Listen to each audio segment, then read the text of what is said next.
responses. The pantry model has been unchanged since the 1950s.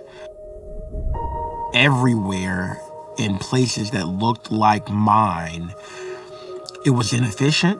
It didn't champion quality or the end user experience, and it just bothered me.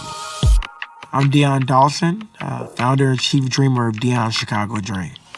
We're a nonprofit social enterprise that focuses on providing access to healthy food consistently, making sure that your zip code does not determine how long you live.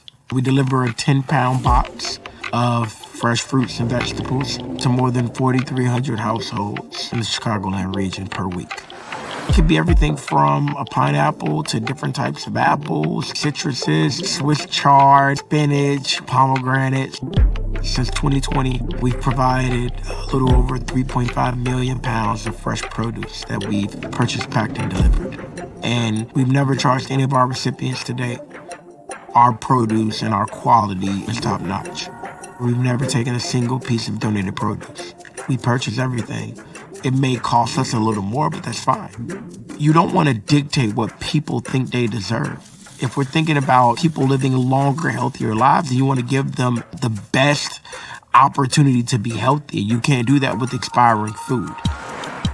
One of the things that we wanted to do a little different is make sure that we're talking to people. We do a bi-weekly touch point where we collect scores in 6 different areas like ease of delivery, quality of produce, staff treatment, and even stress after delivery. And so we can see that we're lowering stress levels daily by more than 80%. It's quite simple.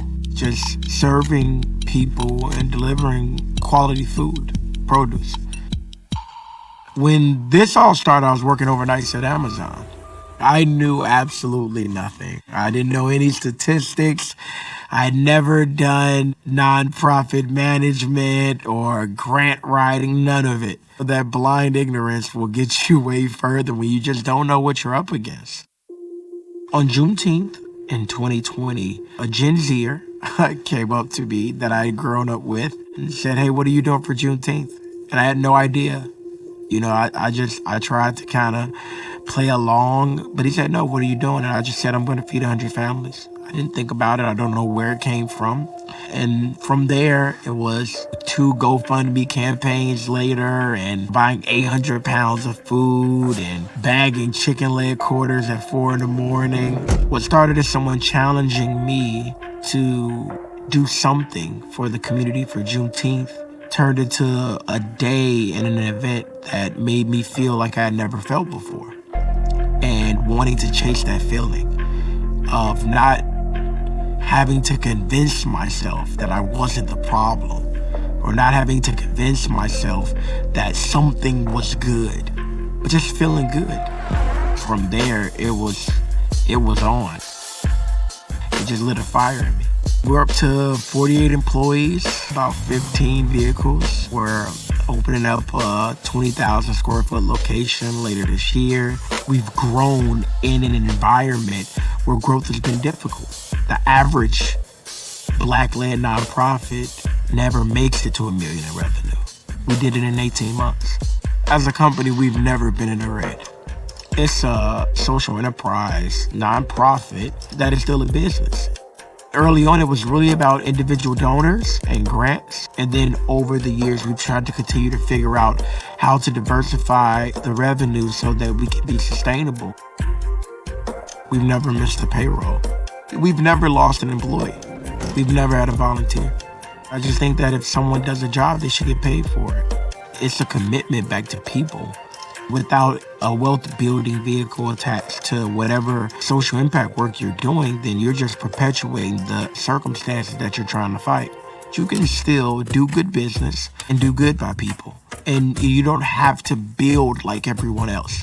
There were so many people early on that tried to guide us into taking donated food, into using volunteer hours and trading board seats for money. And because of us rebuffing a lot of those things, here we are almost 5 years later, and this work has really not only defined a lot of people's lives, but it's allowed me to wake up and go to sleep knowing and never questioning.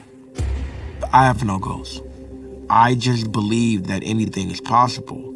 Part of just being a dreamer is understanding that I decide what I focus on. We've gotten the opportunity to write our own story.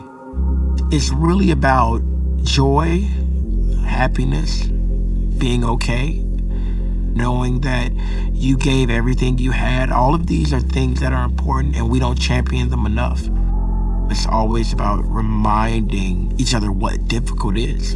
A difficult day as the chief dreamer of Dion's Chicago Dream pales in comparison to the worst day I've ever had as Dion Dawson. You evolve, you learn. This is the first time in my life where I can honestly say I've never stopped learning. Every single day, I learn.